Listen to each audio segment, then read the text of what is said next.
Catherine, William, Harry and Meghan kissing and making up already? What's the true story behind this latest headline? As ever, let me explain. Morning, lovely to see you today, and as ever, thank you for taking the time out to join me. Genuinely mean that, and of course it's always lovely to see you. And of course, don't forget that we have many different videos here on this channel that may appeal to you. You'd be amazed at some of the comments that you get. Is this the only stuff you do? Or is it, there are other options, but seemingly people don't bother to look at the thumbnails and head, of course, to what they particularly enjoy. Seemingly though, I get told off for that. I know, you can tell, can't you? Absolutely. By the way, can I share this with you? And I'd love to know your thoughts on this. According to a new recent headline, the shirt and tie, which I'm thrilled about, is making something of a comeback. Are you thrilled to see that? A couple of years ago, there was all the dress down Friday. Do you remember that? Did you have that in your part of the world? This was where if you wore a suit during the week or, were sort of casual smart, you could really dress down on the Friday if you wanted for your business. I never really undertook that sort of thing.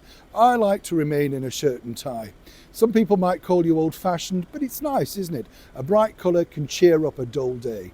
Well, yes, at least you've got the tie to look at, haven't you? Nothing else, do you know what I'm saying? Back as ever, though, to your royal story.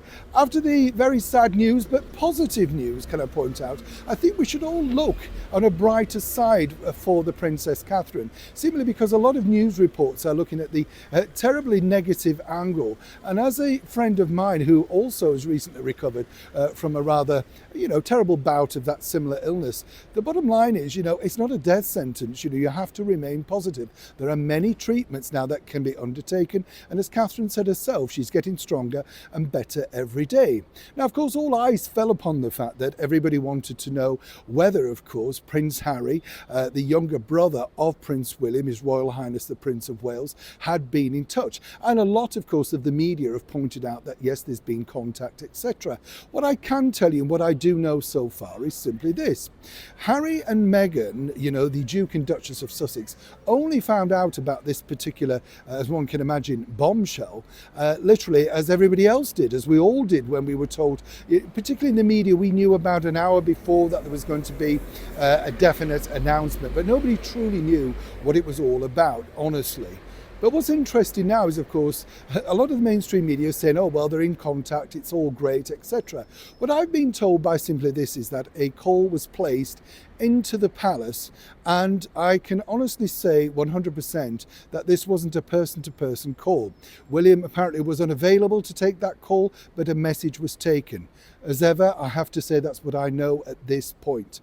Now, one would suspect, of course, that that's very nice for Prince Harry, and it must be a very difficult time for him now, torn for conflict, particularly what he's done, what he's said, and what he's gone through. Nobody knows the future, though, so let's not judge him that harshly on this particular incident.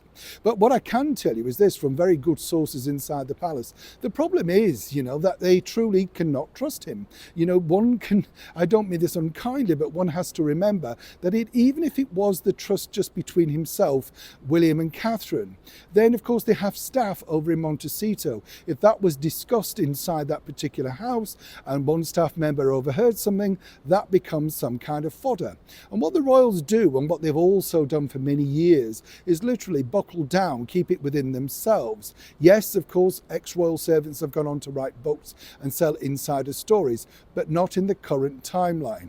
And that is, I've been told, one of the reasons why, sadly, for Harry and Meghan, they have to be kept at an arm's length. Now, whether people agree with that or not, obviously, William is protecting the privacy of his wife and, more importantly, the greater royal family. It's very sad, isn't it, when you think about it? As we saw with Harry when he came over to see his father, His Majesty the King, King Charles III, that was a very brief meeting. And as I told you at that point, this is all about security and making sure nothing gets leaked out that shouldn't. But it's quite sad to see. Now, whether people agree with that or not, that's up to you. But of course, sometimes in these delicate times, these things can be brought together. Sadly, at this point, as I mentioned before on television, it seems that His Royal Highness the Prince of Wales right now doesn't have the time to reconsider the events of the last few years. And truly, who can blame him? Neil Sean in the very heart of London.